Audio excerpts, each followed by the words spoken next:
Hello, my fellow modern day pioneers. Today I'm going to show you how to freeze greens. Simple, easy. My grandmother did it most of her life.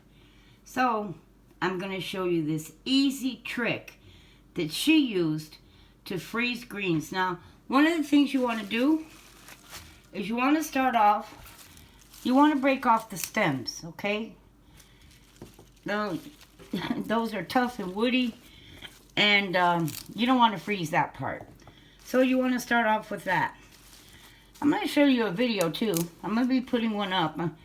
It may come before or after this, but you need to see. I was at a Walmart because I go in and I check on shelving and different things, their shelves, to see how empty they are.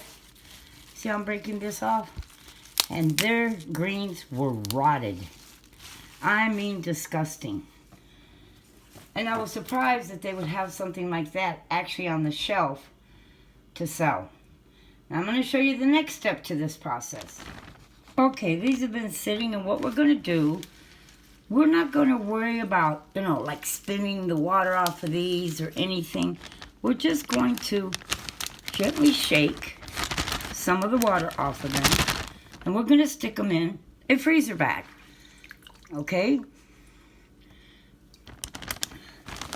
And we're going to fill this fairly full. Now you got to remember, these greens, once they cook down, they're not going to make much. But we're going to fill the bag as much as we can. And now I'm going to show you the trick that we do, or my grandmother did, to freeze. Okay, what I have here is a glass of water. Yes, a glass of water. And this is what we're going to do. We're going to pour that water right in that bag. Whoops, I spilled some of it on the countertop. We're going to put it right in there. And we're going to add a little more to it, okay? Okay, I'm going to add another glass here of water.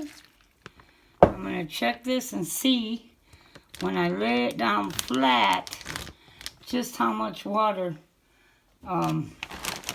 if it does what I want it to do. You know what I'm saying? No, I want another glass or two. Because you want to have it kind of covered there. That saves it from freezer burn.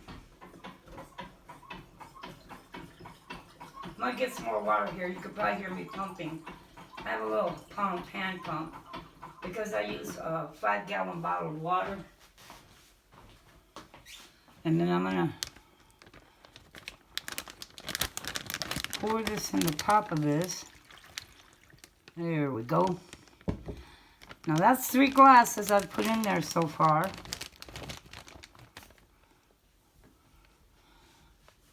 You see that? Okay.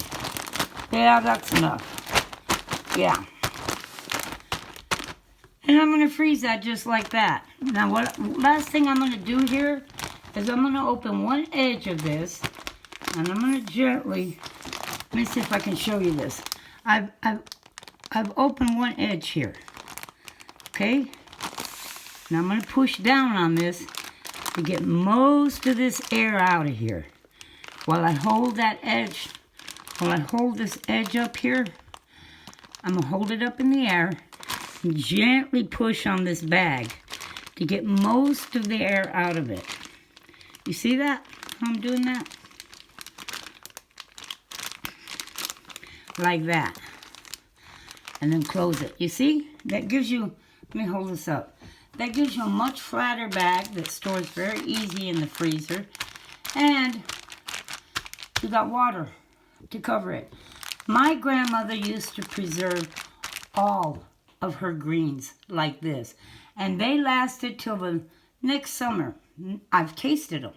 When I was a young girl, she would make greens. And this is why I know it works. I couldn't tell any difference when she made them fresh. If she got them at a store or something. Of course, usually she didn't. But my mother did. And I couldn't tell any difference. And she froze her fish. She bought fish, fresh fish. she would put them in a bag and cover them completely with water.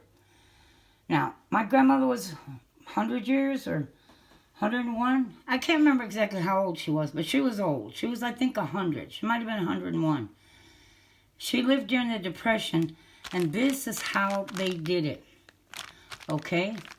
My grandmother did not have a pressure cooker. She did not can her grains. She just froze them like this. She didn't even blanch them. She brought them in, rinsed them, shook them off a little bit, and then put water. And she used them until the next season when her garden gave her more greens. I hope you'll try this. It works really good. Today, we've gone through a lot of fuss and muss about canning and freezing, and I think some of it is just not necessary. And if you're in a really pinch in the future, gas may be a precious commodity, and you may not be able to afford to use a whole lot of gas on blanching things. So, this is the old way they used to do it. God bless you, and may you have a blessed day. And thank you for watching, and if you like this, give it a thumbs up.